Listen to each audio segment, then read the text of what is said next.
ভারত বনাম ইংল্যান্ডের চতুর্থ ম্যাচ শুরু হতে চলেছে আর কিছুক্ষণের মধ্যে। আর কয়েক ঘন্টা পরে ভারত বনাম ইংল্যান্ডের চতুর্থ টেস্ট সিরিজ শুরু হতে চলেছে এবং এই টেস্ট সিরিজটা খুবই গুরুত্বপূর্ণ, খুবই ইম্পর্টেন্ট হতে চলেছে ভারতের জন্য। কারণ 2-1 ব্যবধানে এগিয়ে আছে ইংল্যান্ড। এই ম্যাচটি যদি ভারত হেরে যায় তাহলে এক ম্যাচ বাকি থাকতে সিরিজ জিতে যাবে ইংল্যান্ড। মানে বুঝতে পারছেন কতটা ইম্পর্টেন্ট, কতটা গুরুত্বপূর্ণ ম্যাচ হতে চলেছে ভারতের জন্য।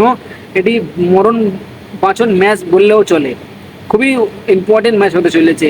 এবং এই ম্যাচের জন্য ভারতীয় প্রথম একাদশ কিরকম হতে চলেছে আমরা এই ভিডিওতে জেনে নেব। চলুন ভিডিওটি শুরু করা যাক। শুরু করার আগে একটি অনুরোধ, আপনারা যদি আমার চ্যানেলে নতুন হয়ে থাকেন তাহলে চ্যানেলকে অবশ্যই সাবস্ক্রাইব করবেন এবং ভিডিওটি ভালো লাগে লাইক কমেন্ট শেয়ার করবেন। চলুন ভিডিওটি শুরু করা যাক। এই ম্যাচটি হবে ম্যানচেস্টারে, ইংল্যান্ড ম্যানচেস্টারে এই ম্যাচটি শুরু হবে আজকে, অর্থাৎ আর কয়েক ঘন্টার মধ্যে ম্যাচটি শুরু হতে চলেছে ম্যানচেস্টারে।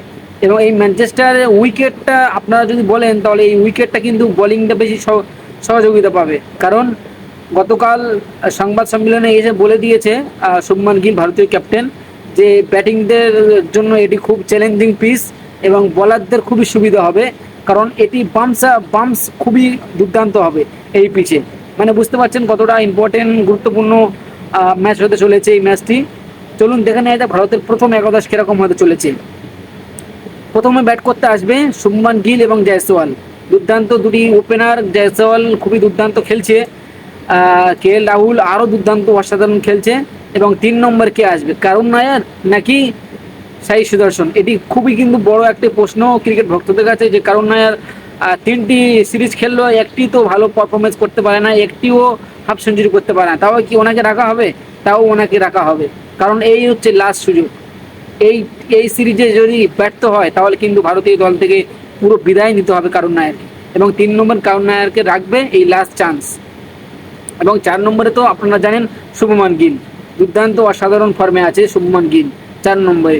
5 নম্বরে ঋষভ পান্ত চোট সারিয়ে চলে এসছে, গতকাল সংবাদ সম্মেলনে জানিয়ে দিয়েছে শুভমান গিল 5 নম্বরে ঋষভ পান্ত চলে আসছে। এবং 6 নম্বরে কে আসবে? 6 নম্বরে আসবে শার্দুল ঠাকুর।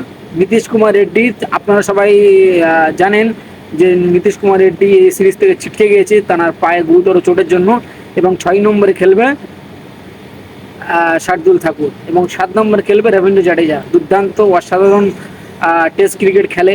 এবং লাস্ট ম্যাচে আপনারা দেখেছেন কতটা বুক চিতিয়ে লড়াই করেছিল ভারতে জেতানোর জন্য, কিন্তু জেতাতে পারেনি। এবং 7 নম্বরে রবীন্দ্র জাডেজা। 8 নম্বরে জসপ্রীত বুমরা, দুর্দান্ত অসাধারণ বোলিং করে থাকে। এবং 8 নম্বরে জসপ্রীত বুমরা আসছেই, এটা নিশ্চিত। এবং 9 নম্বরে মোহাম্মদ সিরাজ দুর্দান্ত অসাধারণ খেলছে, দুর্দান্ত।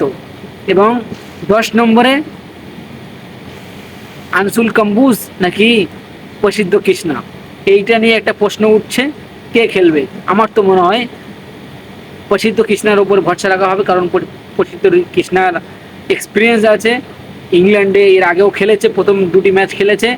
এবং আমার মনে হচ্ছে প্রসিদ্ধ কৃষ্ণাকে খেলা হবে। এবং 11 নম্বরে কে খেলবে, এটাই সব থেকে বড় প্রশ্ন। কুলদীপ যাদবকে খেলাবে নাকি আরও একটা এক্সট্রা ব্যাটার খেলাবে ওয়াশিংটন সুন্দরকে? এটা কিন্তু প্রশ্ন রেখেই যাচ্ছি আমি। আপনারা বলবেন 11 নম্বরটা কে লাগবে, কুলদীপ যাদব নাকি ওয়াশিংটন সুন্দর? অবশ্যই আপনারা কমেন্ট বক্সে জানাবেন কে খেললে ভালো হয়।